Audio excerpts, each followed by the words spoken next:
المستقيم وعلى آله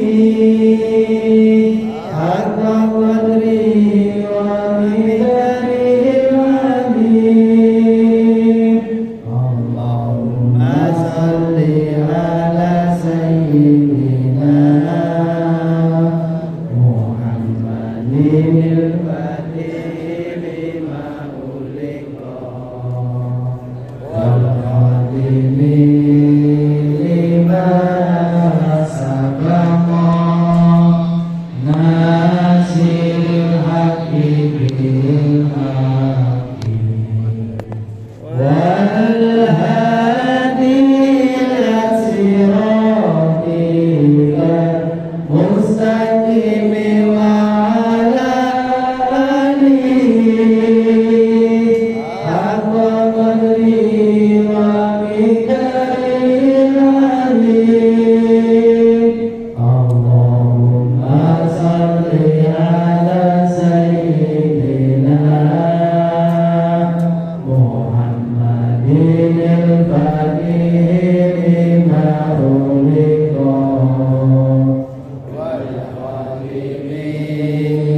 لما سبق ناصر الحق بالحق والهادي إلى صراطك المستقيم وعلى آله حق قدره ومقداره العظيم اللهم اشرنا في زمرة خير الإله وعمدنا بمدد خلق أوليائه بالطاعين Alhamdulillah, kembali lagi bertemu dengan saya. Setelah beberapa bulan belum berjumpa dalam satu pengajian merasa akhir yang penuh dengan rahmat dan barokah dari Allah Subhanahu wa taala. Para hadirin rahimahumullah,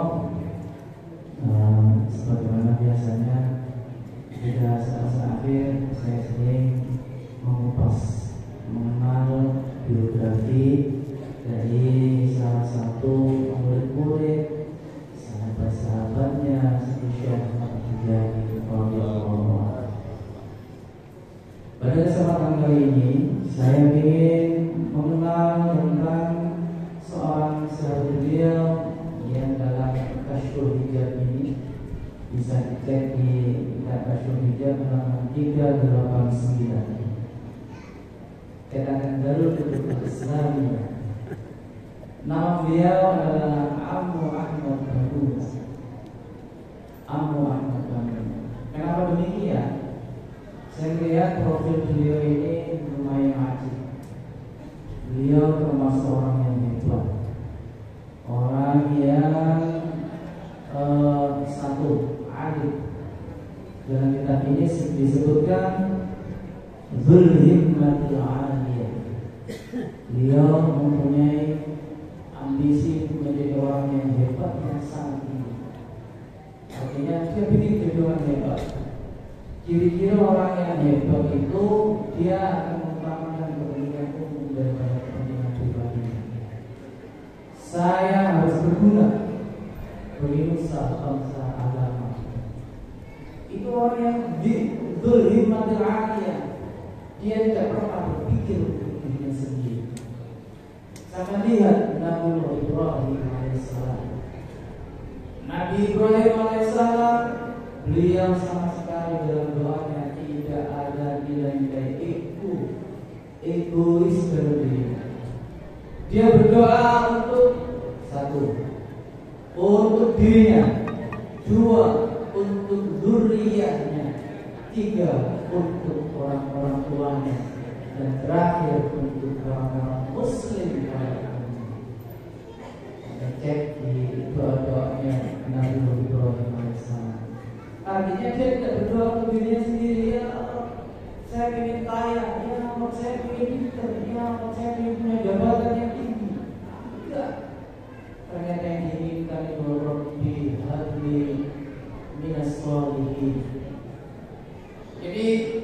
Rabbi firli walidayya walil mu'minina. Dan Rabbi yang lain itu sebenarnya saya disebutkan tadi 4. Untuk dirinya sendiri, untuk orang tuanya, untuk anak turunannya, dan untuk orang muslim pada umumnya. Nah, ini termasuk kriteria yang ciri-ciri orang yang bertakwa. Kalau orang itu mempunyai tekad, bagaimana agar kampung saya menjadi orang yang hebat, rakyatnya nggak ada satupun yang nggak bisa makan, rakyatnya semuanya mempunyai nikmat, rumah yang bagus-bagus, maka ini disebut orang yang berhimmatil aliyah wasyiyamil ghaliyah. Dia juga mempunyai penglihatan yang luhur. Siapa beliau? Ammu Ahmad Al-Mulaqab bin Niyah. Ammu Ahmad Banuna Al-Mulaqab bin Niyah. Beliau itu karena rahimahullah dunia wasi'atan jiddah. Beliau itu termasuk orang yang kaya raya, tuan tanah. Kalau tuan taruh di India, kalau tuan taruh di India, tuan tanah, tapi dia hanya ada di film. Ada di film India yang ditayangkan di TV Bollywood. Itu tuan taruh, tangannya banyak di film. Kalau ini real. Dunia wasi'atan jiddah. Uniknya lagi di sini. Wa kana syadidul bahthi 'anil awliya. Beliau itu sangat senang sekali untuk berburu. Buru apa? Ikan? Enggak. Buru kambing? Enggak. Buru rusa? Enggak. Yang diburu itu adalah al-awliya. Beliau itu kalau ada info, misalnya ada orang hebat, ada orang itu langsung, mana orangnya? Sherlock. Langsung minta Sherlock. Apalagi yang disukai beliau, buat tabarruk bisalihin. Beliau juga sebenarnya naruh berkah kepada Ustaz Solihin. Bukan, kepada orang-orang soleh, orang-orang yang akhlaknya itu soleh. Soleh itu kalau saya definisikan itu pribadinya, tingkah lampahnya, sopan kata-katanya itu sesuai dengan Al-Quran dan hadis. Jadi soleh itu patuhannya sesuai dengan Al-Quran dan hadis. Kalau bagus tapi tidak sesuai dengan Al-Quran dan hadis, itu definisinya baru. Apa contohnya misalnya? Enggak sesuai dengan Al-Quran tapi bagus. Bisa. Misalnya kalau dia pemain sepak bola di Eropa yang tidak piala dunia atau kemarin yang dimenangkan Chelsea, itu kalau digolkan itu plak dasi, pegang kepalanya. Bagi orang sana itu bagus, tapi itu nggak ada tuntutannya dalam Al-Quran. Kalau orang Jawa itu plak dasi.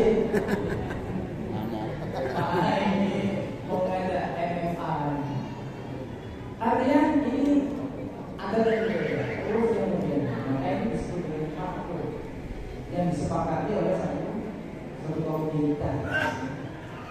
Nah, yang disukai oleh beliau itu seperti ini. Kalau ada orang soleh, ahli ibadah, maka diburu langsung. Mana ini orangnya? Mau dikeruk sama dia. Siapa lagi yang dicari? Wal majadi wa'ala ilahi qabatati wa yusahibu. Orang-orang cerdas, wali-wali yang enak-enak, yang dicari oleh beliau. Nah, waqad talaqa anhu azkaran kabiratan wa awratan kabiratan.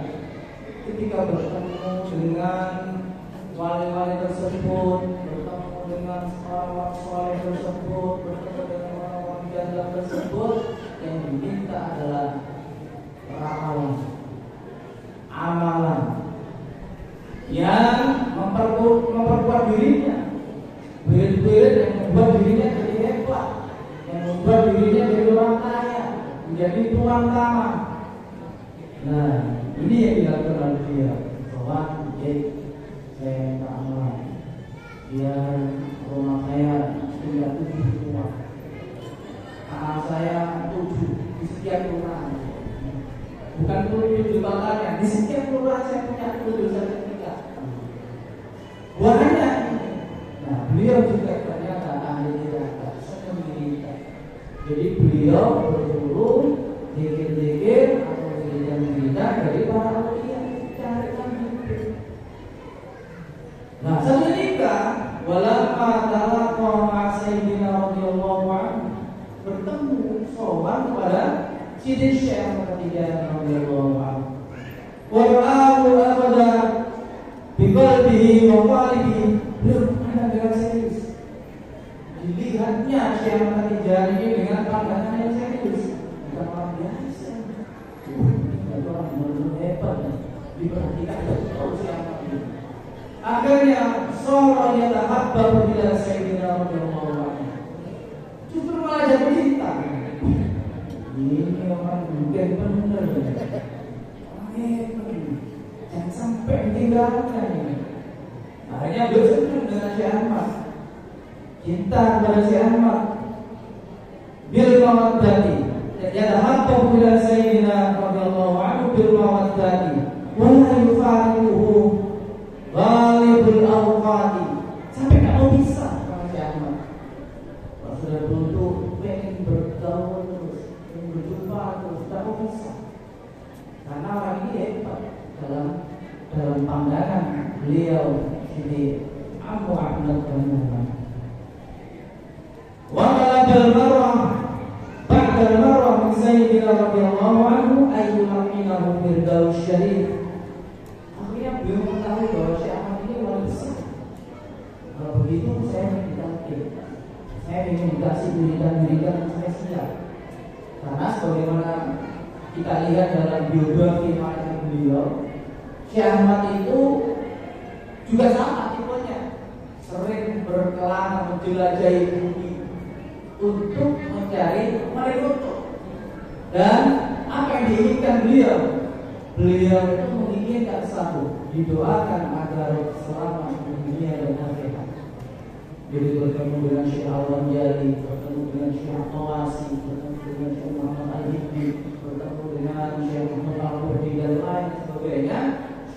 Beliau selalu meminta doa selamat dunia dan akhirat. Yang kedua, beliau itu selalu meminta ramalan-ramalan atau yang biasa dikenal al-ismu wal musammayah, yaitu ramalan-ramalan, wiridan-wiridan, ramalan-ramalan. Nah, Syekh Ahmad itu sudah dapat banyak, dapat ismul ali, ismul adim atau ismul a'zam, ada ismul kabir, dan isim-isim yang lain. Nah, ketika Syekh Ahmad bercerita seperti ini, Syekh Ahmad Banuna tertarik kepada beliau. Ya Syekh, itu tolong saya kasih itu amal-amalnya. Dan waktu itu Syekh Ahmad juga sudah terkenal sebagai wali kutub yang viral pada saat itu. Makanya akhirnya bentuk ini ditarget penunjang, ditarget murid-muridnya. Tapi apa yang terjadi? Yaqulu lahu bisyarti an tatruka jami'a ma 'indaka min al-adhkari lazimati min al-masyayikh alladziina akhadta 'anhum. Ternyata Syekh ini tahu orang ini orang yang suka nyari amal-amal. Kamu itu nyari amal sana kemari, kamu dapat dari wanita, dapat dari wali dan seterusnya. Kalau kamu yang berbaik kepada saya, yang ditalkin sama saya, maka kamu harus meninggalkan semua wirid-wirid, sebagaimana yang disampaikan oleh Rasulullah kepada Syekh. Bagaimana perintahnya? Ya ma'tutuh jami'a ma'afadda bil masyayikh turuki wassadan as-sufiyah. Ya Ahmad, saya tahu kamu kemarin berkelana kemarin dari wali kutub, dapat amalan-amalan, dapat wiridan-wiridan, dapat isim-isim. Sekarang jami'a ma'afadda bil masyayikh turuki, sekarang tinggalkan amalan-amalan berita-berita yang sudah kami dapatkan dari beberapa masyayikh thariqah ataupun dari para wali-wali sebelumnya. Kata Rasulullah pada saat itu, "Fa'ana syaikhuna wa rabbika wa dafi." Mulai sekarang saya akan menjadi saya akan menjadi syekh, saya akan menuntut, saya akan menanggung dirimu. Nah, Syekh Ahmad juga sama melakukan ini kepada Syekh Ahmad Bambunai. Kalau mau jadi muridku, maka syaratnya kamu harus meninggalkan semua amalan, zikir-zikir dan wirid-wirid dari syekh-syekh sebelumnya. Nah, tapi pada saat itu Syekh Ahmad Bambunai ini emang karena beliau waduh, kalau saya disuruh tinggalkan dirikan saya, nanti kalau saya nggak kebal gimana? Nanti kalau saya berkurang penghasilan saya gimana? Nanti kalau orang nggak suka lagi sama saya gimana? Nanti orang kalau nggak takut sama saya gimana? Wah, memang. Akhirnya beliau masih penasaran. Siapa sih? Saya sudah punya amalan segitu banyaknya, hasilnya sudah jelas. Nah, orang ini saya juga hebat, tapi saya belum tahu bagaimana kualitas dari Syekh Ahmad Tijani. Nah, akhirnya beliau tirakat. Syekh Ahmad Bambunai ini tirakat melakukan permohonan kepada Allah Subhanahu wa taala agar ditunjukkan posisinya, makomnya, derajatnya Syekh Ahmad Tijani. Luar biasa. Begitu beliau berdoa kepada Allah, langsung dijawab oleh Allah. Pada saat itu beliau tertidur. Ketika tidur, beliau kemudian bermimpi, ditampakkan Roha mar'ahin maka sababan fi akhdihi tariqati sayyidina radhiyallahu anhu. Dikasih tahu mimpi, isyarat yang mimpi ini nanti akan menjadi penyebab dirinya akan masuk tariqat Tijani, maka menjalani tariqat Tijani. Nah, kemudian beliau dalam mimpi tersebut beliau melihat Sayyidina Syekh Ahmad Tijani radhiyallahu anhu takabbar ila an balagat al-ghayah fil 'ilmi wa saddat al-ufuqa. Akhirnya Syekh Ahmad Tijani itu dalam pandangannya Syekh Ahmad Bambunai ini tampak membesar. Jadi jasadnya Syekh Ahmad itu membesar, akbar.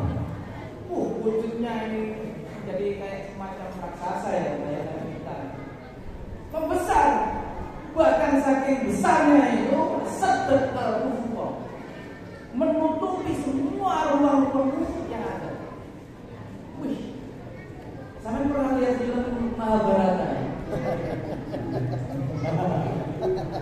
Kebetulan saya ini penggemar film Mahabharata.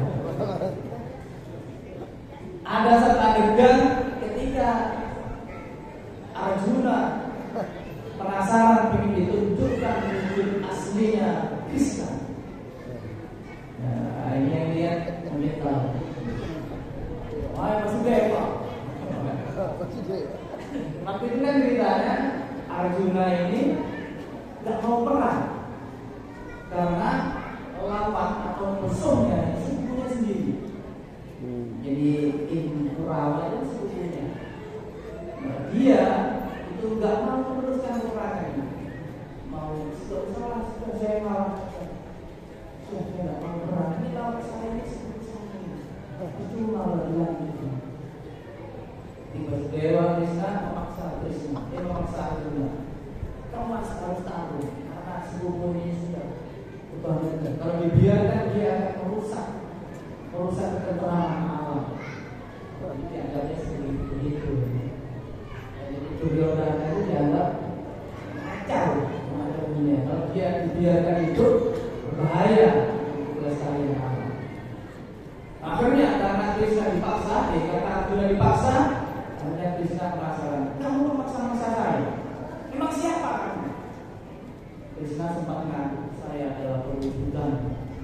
Dewa Wisnu.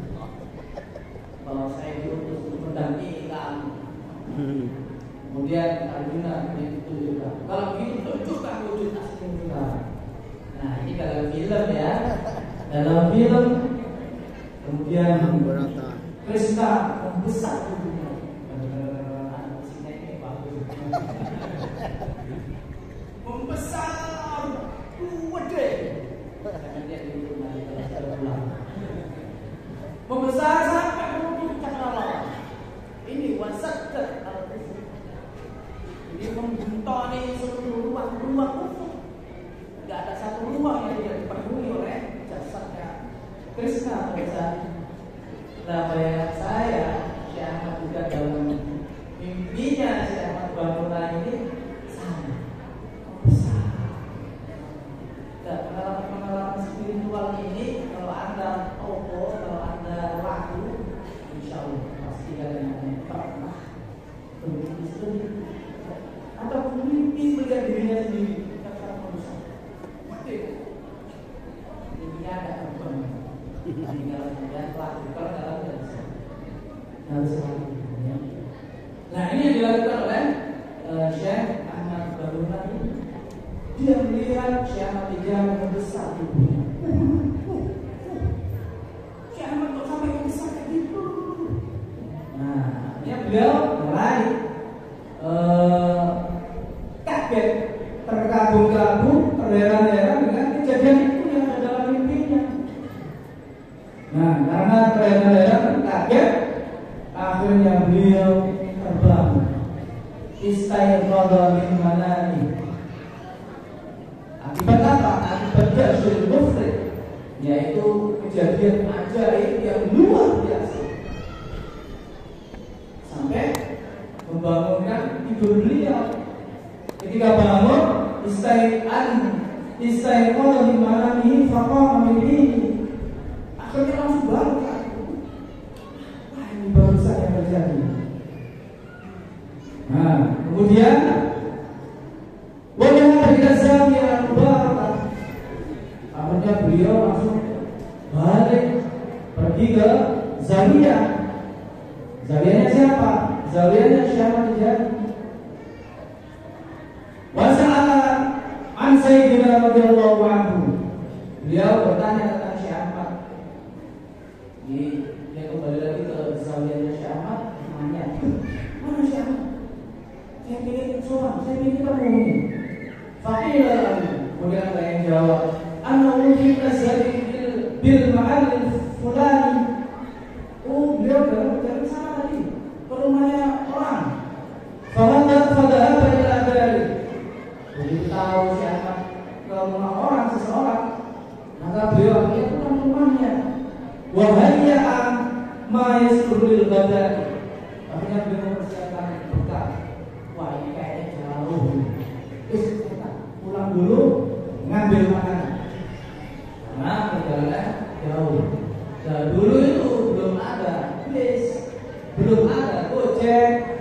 Makanya kalau pulang kalau ada perjalanan jauh ya bawa bekal. Pulang mempersiapkan makanan. Wafat dan fi kemudian beliau mencari Syekh Ahmad. Ayo mana beliau ini?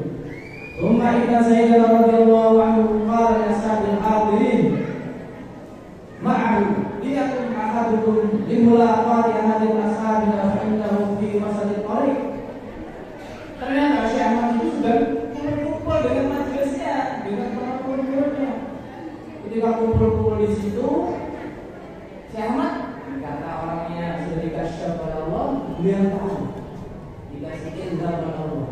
Ayo, coba salah satu di antara kalian ada yang berdiri. Kalau berdiri satu, ini ada orang yang tersesat, nyari saya. Ayo, tolong jemput dia. Lah orangnya juga nggak tahu di mana jemput, nggak tahu. Nggak ada HP, nggak ada HT. Jadi ini termasuk kasyafnya Syekh Ahmad Tijani. Tahu ketika ada orang mencari beliau. Yang ayo tolong berdiri. Kamu keluar dulu. Nanti ada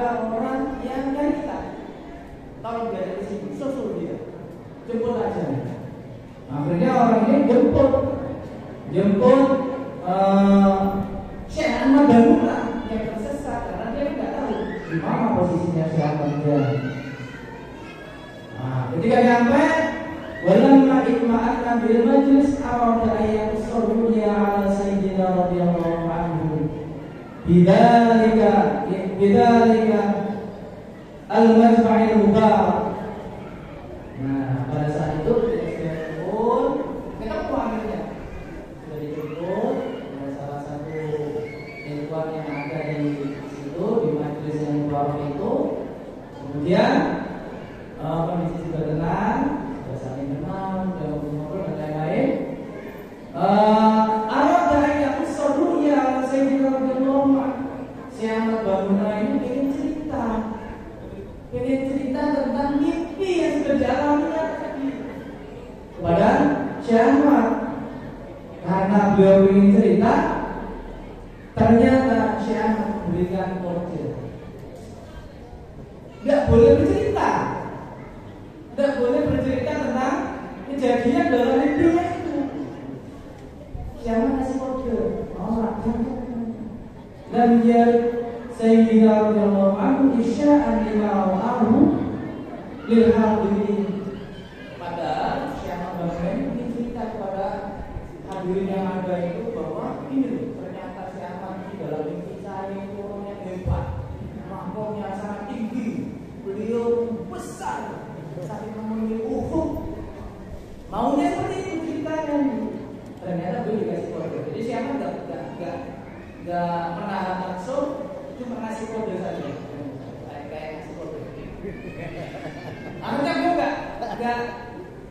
nggak mau menyebutkan siapa. Akhirnya beliau itu menceritakan kejadian mimpinya itu tidak menyebutkan nama siapa. Letak hakian li ashabi wa muraduhu suami butarjamah. Jadi sebenarnya beliau bercerita, melanjutkan, tetap saya bercerita, tapi tidak menyebutkan nama Syekh Ahmad. Jadi yang besar itu bukan Syekh Ahmad. Dia bercerita, ada seseorang, orang ini hebat, orang ini senang militan, senang sholat kepada para wali, para orang-orang jaga. Orang ini sering mengamalkan zikir-zikir yang dilakukan oleh para wali itu. Nah, orang ini mau nakir sama seorang wali. Sama wali ini dilarang, gara-gara dia masih tetap berzikir, membaca amalan-amalan dari orang sebelumnya. Akhirnya orang ini berdoa kepada Allah, ingin ditunjukkan derajat makamnya gurunya ini. Ternyata kemudian dia mimpi, dia tahu oleh Allah bahwa orang ini jasad yang besar, menutupi cakrawala, menutupi semua ufuk. Nah, orang ini sangat hebat. Sekarang orang ini pengen talqin. Orang ini sekarang sudah mantap. Orang ini sekarang sudah mantap pengen talqin. Tapi syekhnya ini justru masih menahan terus. Belum dikasih, belum diizinkan untuk baiat. Jadi orang ini tidak dibaiat sama beliau. Nah, setelah beliau cerita kepada para hadirin yang ada, kemudian Syekh Ahmad juga nggak disebut. Begitu selesai acara, akhirnya beliau mendekat kepada Syekh Ahmad dan syarat-syarat yang sudah diberikan kepada Syekh Ahmad bahwa beliau tidak boleh membaca amalan-amalan yang sebelumnya. Dan ketika itu sudah dipenuhi, maka akhirnya Syekh Ahmad kemudian membaiat Syekh Ahmad Bambuna. Nah, tetapi beliau berpesan, apa yang kamu alami itu tolong jangan menceritakan kepada siapapun. Kalau enggak, kamu akan wafat seketika. Makanya di sini ada. Jadi kalau kamu tetap menceritakan kisah ini, kamu akan meninggal. Yang itu, tak boleh menceritakan. Tunggu saya meninggal dulu. Kalau kamu tetap mau cerita, tunggu saya meninggal dulu. Nah, riwayat seperti ini juga pernah saya lihat dalam Takdirul Halak punya yang dalam Asy'ari.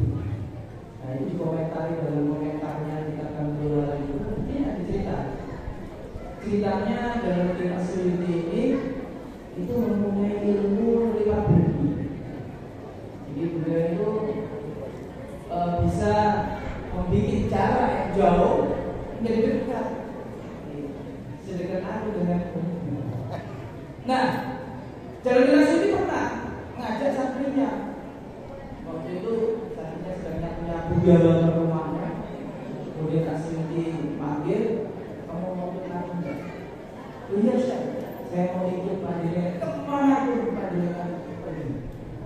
Ya sudah, kalau begitu pejamkan matamu, jangan pernah dibuka sebelum aku perintahkan kamu membuka. Akhirnya nurut, ditutup, langkahkan tadi hanya jalan kira-kira 70 langkah, suruh buka lagi. Begitu buka, ternyata sudah ada di makam Abwa. Makamnya siapa? Sayyidah Aminah di makam mana? Sudah nyampe sana itu Pak Bunyi. Satunya kan itu nyampe sini. Gak usah naik Garuda Airlines, gak usah naik Lion Airlines, gak usah naik Qatar Airlines atau Saudi Airlines. Gak usah, langsung nyampe sana. Akhirnya diajak ziarah ke makamnya Sayyidah Aminah. Kemudian diajak Allah mengelilingi Ka'bah. Setelah Allah mengelilingi Ka'bah selesai, santri ini ditanya oleh Syekh Jalaluddin Asy'ari, kamu mau tinggal di sini sampai musim haji nanti saya tutup, atau kamu tetap ikut sama saya pulang? Kata santrinya, enggak ya, apapun yang terjadi saya harus keluar teh jangan. Saya tetap ikut jenengan. Enak gak enak saya ikut jenengan. Tuh, berarti kamu mau pulang sama saya. Kalau kamu tinggal di sini tidak apa-apa. Waktu itu kejadiannya beberapa hari memasuki Arafah. Bisa ya, beliau mau haji bisa ya. Nah, akhirnya langkah yang sama. Disuruh memejamkan mata, diajak melangkahkan kaki, tiba-tiba sudah nyampe di pagar halaman rumah. Nah, ini termasuk min khawaril 'adah, karamatil awliya. Nah, kejadian ini oleh Jalaluddin Asy'ari diperintahkan kepada muridnya, kamu jangan pernah menceritakan kejadian ini sebelum saya wafat. Kalau tidak, wafat duluan kan. Sekarang kita wafat bercerita. Nah, itu nggak boleh diceritakan. Nah, kejadian seperti ini itu juga sama. Jangan diceritakan. Balik kepada orang-orang yang khusus, orang-orang yang ahli takbir ru'ya, takbir mimpi. Nah, para hadirin rahimahullah, apa hikmah dari kejadian ini? Hikmahnya adalah satu, kita ketika sudah mengikuti seorang guru yang kamil, mursyidul kamil seperti Siti Syekh Al-Albani radhiyallahu anhu, dan sampai sudah merasa mantap, maka tak usah tolak-tolak lagi. Sebagaimana yang dilakukan oleh Syekh Ahmad Barunah ini, ketika sudah benar-benar setuju, bersedia, ikhlas untuk menjadi muridnya Syekh Ahmad Tijani, maka beliau harus meninggalkan semua amalan-amalan sebelumnya. Maupun yang kedua, harus bersedia mengikuti apapun yang diperintah oleh gurunya, termasuk gurunya malah menceritakan kejadian ini. Makanya akhirnya beliau tidak bercerita. Cerita ini disampaikan kepada saudara yang lain di saat Syekh Ahmad Tijani sudah wafat. Maka bagi kita semuanya, malam ini, cerita ini setidaknya menjadi perhatian bagi kita sekarang. Barangkali kita masih punya satu amalan yang dulu kita amalkan di pondok, yang dulu pernah dikasih orang, dikasih kiai. Lalu kita sekarang sudah punya guru,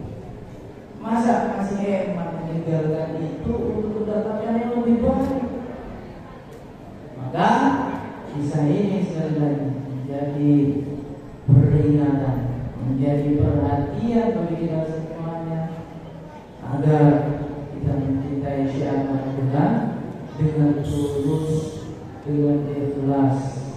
Kira-kira itu yang bisa saya sampaikan. Kalau mohon maaf. Wassalamualaikum warahmatullahi wabarakatuh.